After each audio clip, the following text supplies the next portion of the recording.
سیدنا صدیق اکبر رضی اللہ تعالیٰ عنہ کو روایت ہے کہ فرماتے میں نبی کریم صلی اللہ تعالیٰ علیہ وآلہ وسلم کو فرماتے سنے جو میرے تے درود پاک پڑھے میں ادا قیامت دن شفیع بن سکوں۔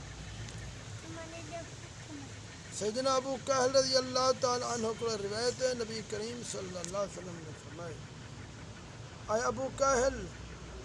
جرا شاید میرے تے ہر نہیں اور ہر رات کو ترہ دفعہ میری محبت میری شوق دی وجہ کر درود پاک پڑھے تو اللہ تعالیٰ دا حق ہے اودے اونی اور رات دے گناہ بخش دے۔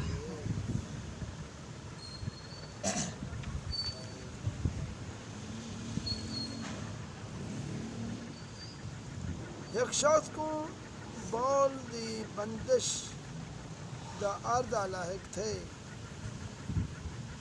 جب وہ علاج معالجے کو عاجز آئے تو انہیں عالم زائد عارف باللہ شیخ شہاب الدین بن ارسلان کو خواب ڈٹھے ان کی خدمت اپنے عرضے دی بیماری دی شکایت کی دی۔ آپ نے فرمایا بندہ خدا تو تریاک مجرب چھوڑ کے کتک دا بھجدا پھر سے گھن پڑھ ہے